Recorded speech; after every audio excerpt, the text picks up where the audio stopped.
Selamat pagi anak-anak. Kita akan belajar firman Tuhan melalui buku renungan pagi anak, Identitas. Hari ini tanggal 1 September, judul renungan kita, Bank Mana yang dapat Anda andalkan? Mari kita awali dengan doa. Bapa di surga, kami akan belajar firman Tuhan. Tolong kami supaya kami dapat memahami firman Tuhan. Dalam nama Tuhan Yesus kami berdoa. Amin. Anak-anak, ayat inti renungan pagi kita hari ini diambil dari kitab Lukas pasal 12 ayat 33 dan 34. Jualah segala milikmu dan berikanlah sedekah. Buatlah bagimu pundi-pundi yang tidak dapat menjadi tua, suatu harga di surga yang tidak akan habis, yang tidak dapat didekati pencuri, dan yang tidak dirusakkan ngengat. Karena di mana hartamu berada, di situ juga hatimu berada. Ada satu masalah dalam memberi kepada Tuhan. Anda tidak dapat melakukannya tanpa memberi kepada manusia. Dia sendiri mengatakan bahwa apa yang kita lakukan kepada orang lain, itulah yang kita lakukan kepadanya.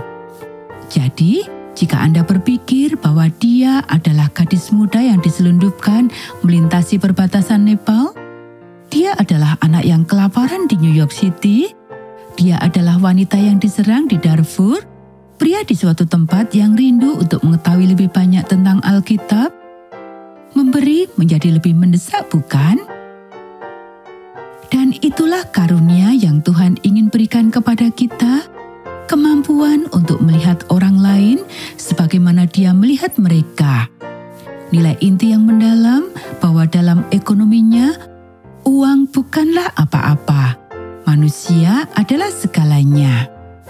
Ada 1.001 cara untuk memberi kepada orang miskin di bumi. Bahkan jika Anda adalah salah satu orang miskin di bumi. Anda pasti memiliki 2 peser seperti janda itu, bukan? Jika tidak, masih ada cara lain untuk memberi. Dan kita akan membahas beberapa di antaranya dalam renungan selanjutnya.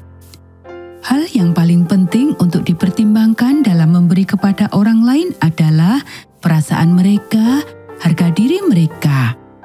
Jika Anda tidak dapat menempatkan diri Anda pada posisi orang yang ingin Anda bantu, akan lebih baik jika Anda memberikan uang tersebut kepada lembaga yang lebih berpengalaman. Jika Anda sendiri pernah merasa lapar, Anda pasti tahu bagaimana perasaan Anda saat menerima sekeranjang makanan. Itu adalah sebuah berkat, tidak diragukan lagi, tetapi tidak semudah itu untuk menerimanya. Itulah sebabnya Alkitab memiliki praktek memungut. Orang miskin masih bisa merasa bahwa mereka melakukan sesuatu untuk menolong diri mereka sendiri. Anak-anak, pernahkah Anda berpikir untuk menggunakan uang yang Anda belikan sebagai persembahan? Jika ada seseorang di lingkungan Anda yang sedang berjuang untuk bertahan hidup, bagaimana jika Anda membeli barang yang mereka buat atau jasa yang mereka tawarkan? Anda mungkin dapat membeli handuk di toko diskon seharga $1,5. Tetapi jika Anda membeli handuk seharga $15 dari orang yang menenunnya, Tuhan akan tahu mengapa Anda melakukannya. Dia menyimpan catatan yang akurat dan itu tidak ada hubungannya dengan dolar dan sen. Semua itu berkaitan dengan senyum di wajah para pemberi yang membuat dan yang membeli. Apakah Anda tahu kemana perginya dolar Anda? Anak-anak, demikianlah renungan pagi kita hari ini. Mari kita akhiri dengan doa. Allah, orang yang berkekurangan, saya juga berkekurangan. Tentu saja saya tahu, Engkau tahu itu. Engkau tahu kebutuhan saya yang bersifat fisik dan keuangan, dan Engkau tahu kebutuhan yang lebih dalam yang tidak dapat dilihat dan disentuh.